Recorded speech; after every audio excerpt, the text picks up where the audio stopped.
Se eles não explicarem tecnicamente, por exemplo, por que o Pará produz 44% do minério e tem apenas uma cidade, a gente tem aqui o direito de interpretar que a escolha é política e não técnica. Um tacacá, dançar, curtir, ficar de boa. O Pará vai tomar no tacacá, né? Vai É diferente.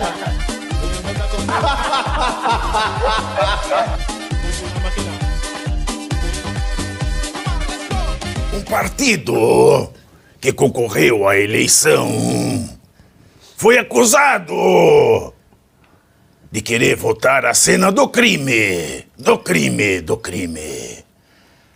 Mas quem fez esta acusação falou: não vai votar sozinho, eu quero votar junto. Quero votar junto.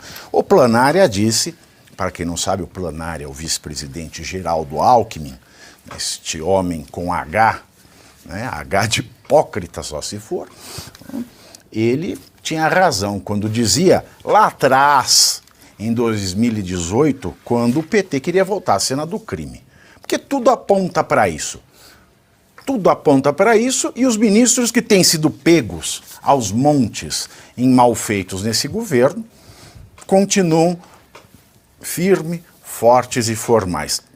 A única que dançou nesse reme-reme foi a Daniela do Vaguinho. Coitada da Daniela do Vaguinho.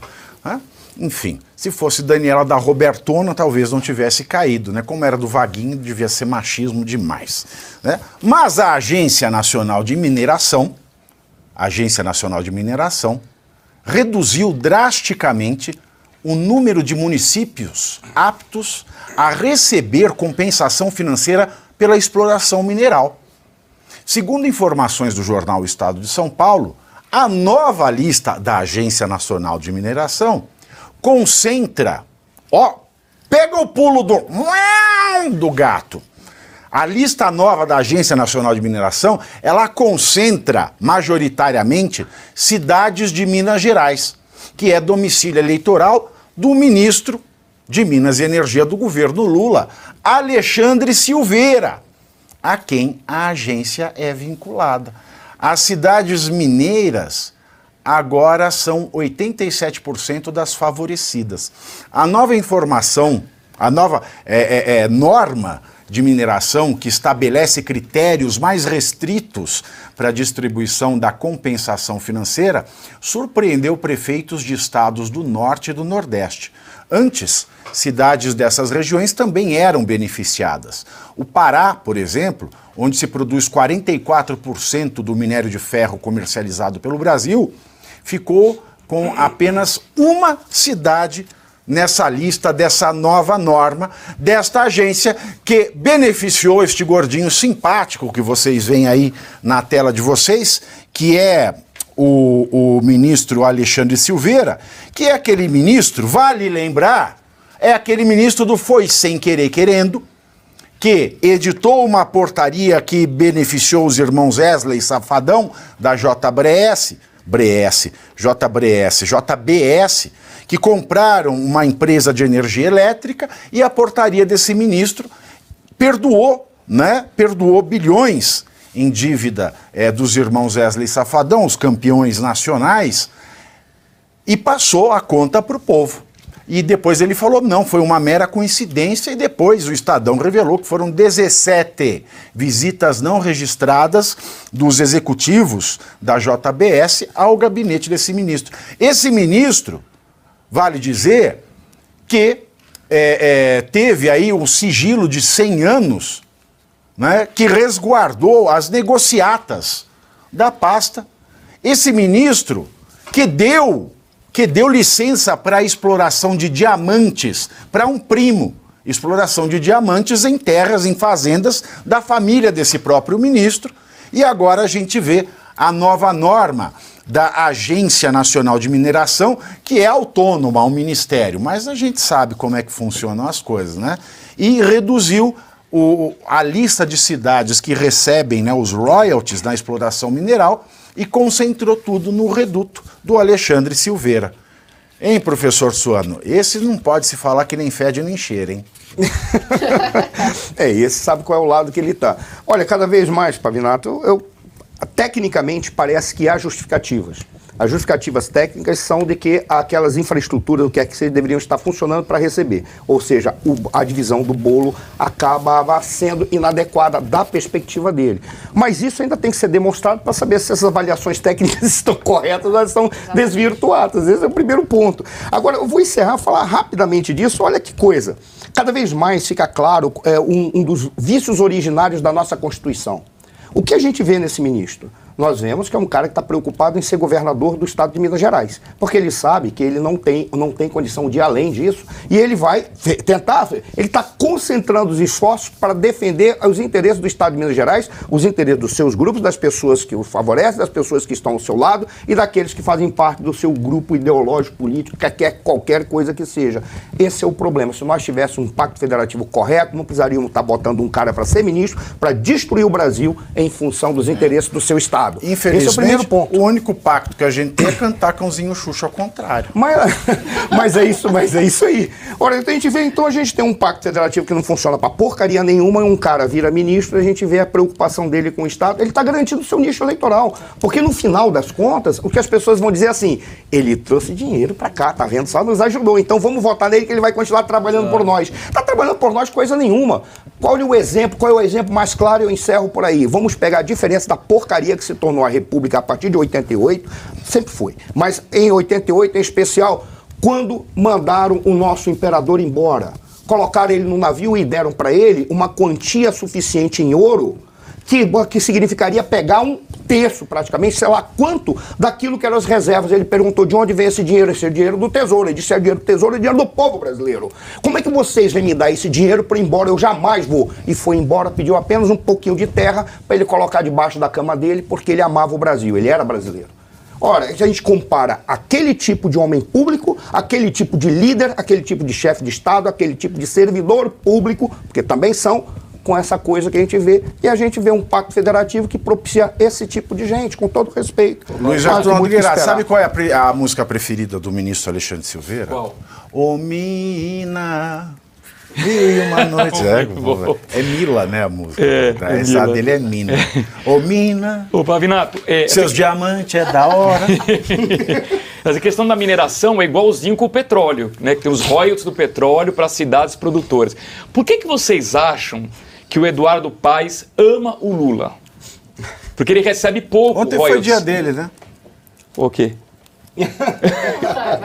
Dia dos Pais. Ai, meu Deus, nossa senhora. Nossa. Essa não tinha...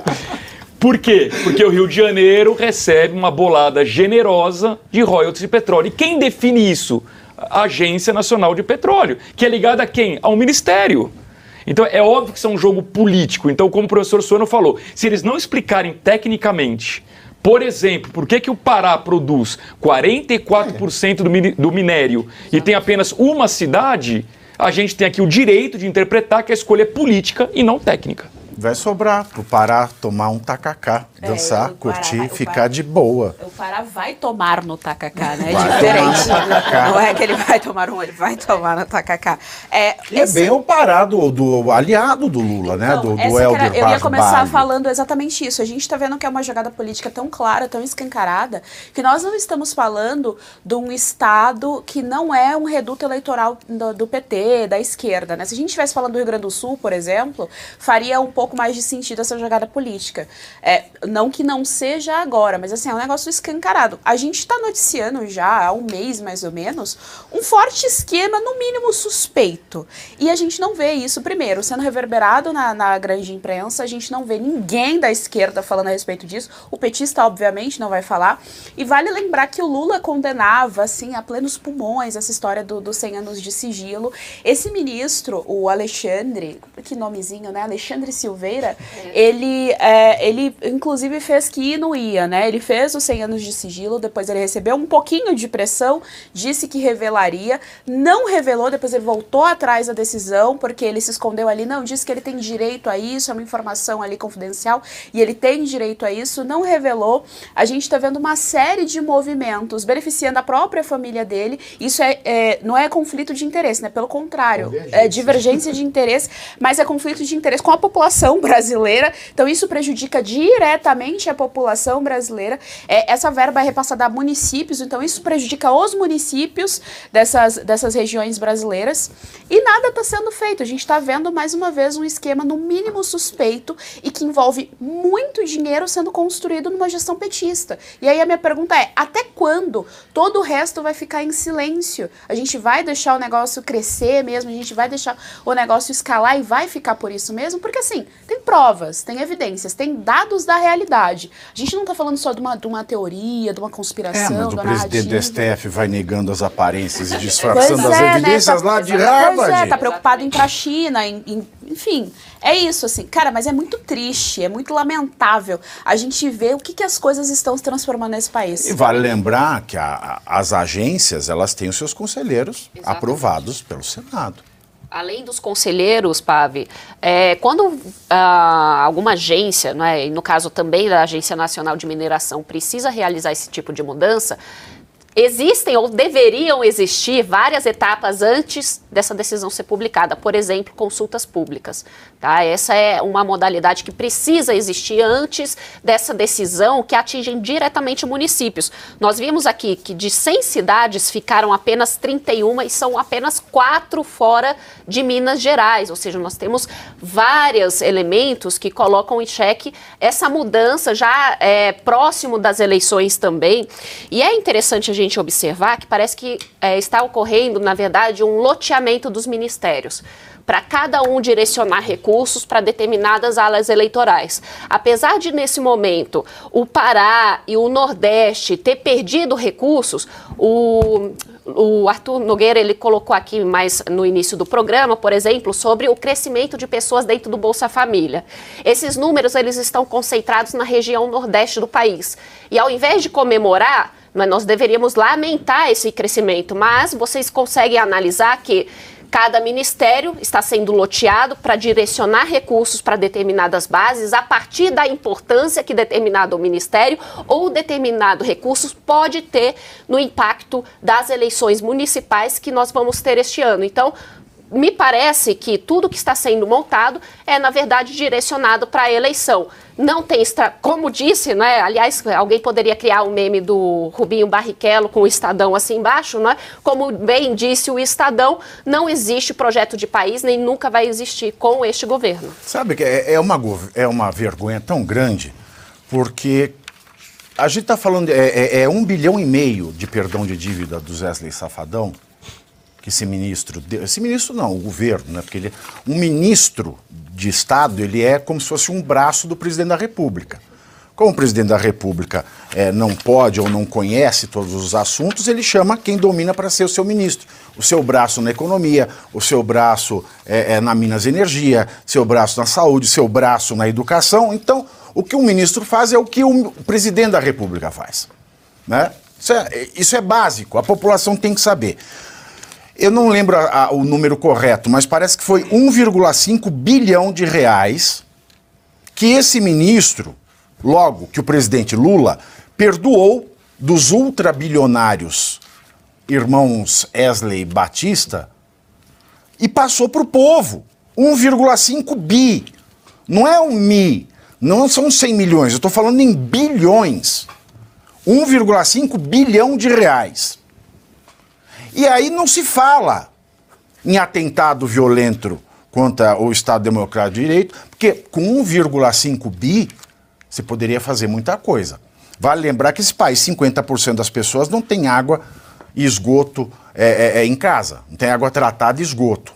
Vale lembrar que esse país tem 75% de analfabetos ou analfabetos funcionais, que são aqueles que leem e não entenderem o que acabaram de ler. Vale lembrar que esse país tem uma fila no SUS só para fazer exame que a pessoa morre e não consegue ser atendida. Então 1,5 bi dá para fazer muita coisa. Isso fere o Estado Democrático de Direito.